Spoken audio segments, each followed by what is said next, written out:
اللہ کی رضامندی یہ ہے کہ تو خدا بننا بند کر. اللہ کی رضامندی یہ ہے کہ تو رب ہونے کا دعویٰ نہ کر. اللہ کی رضامندی یہ ہے کہ تو please stop acting like a god and stop behaving and trying to act like a demigod. Don't do this please.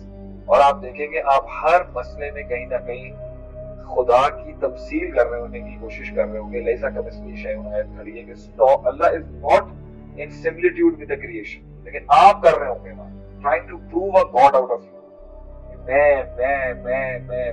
میں وہ, میں نے بنایا, سیلف میڈ مین, میں نے گھر بچایا, میں نے بچے پالے, میں نے بچے دیے, میں نے سب کچھ کیا, میں نے سسٹم چلایا, میں نے پیسہ کمایا, میں نے نام کمایا, میں نے ترقی کی, میں نے لوگوں پہ اتارا, میں نے لوگوں پہ اڑا دیا, میں نے ملک کے لیے.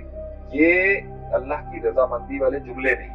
اللہ راضی ہوتا ہے جب آدمی کہتا ہے, یہ دعا سنیں اب آپ, اللہم انی عبدک ابن عبدک ابن امتک. اللہ میرا باپ بھی تیرا غلام, میں بھی تیرا غلام, میری ماں بھی تیری غلام. ناصیتی بیدک, اللہ میرا ماتھا یہ پیشانی تیرے ہاتھ میں.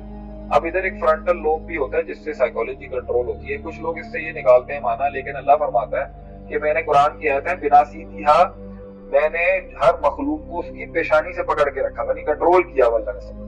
اب اس دعا میں وہ جملے سنیں, اللہم انی عبدک وابن عبدک وابن امتک ناصیتی بیدک ماضٍ فی حکمک. وہ ہو کے رہے گا جو تیرا حکم, عدل فیہا قضاءک, اللہ جو ہو کے رہے گا اس میں انصاف اور عدل ضرور.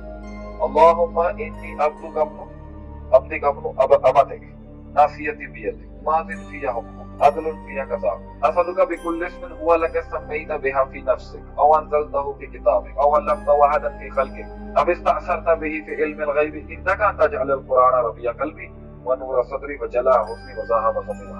میں تجھ سے تیرے ناموں سے پکارتا ہوں, وہ جو تم نے کسی نبی کو سکھائے یا تم نے کہیں چھپا کے کسی جگہ پہ رکھے ہوئے یا جو تم نے نازل کیے, کہ تو قرآن کو میرے سینے کی بہار بنا دے اور میرے غموں کو چھٹکارا بنا دے. مگر اس میں جملہ کیا ہے, وہ ہو کے رہے گا جو تم چاہو, اور جو ہو کے رہے گا اس میں تیرا عدل انصاف.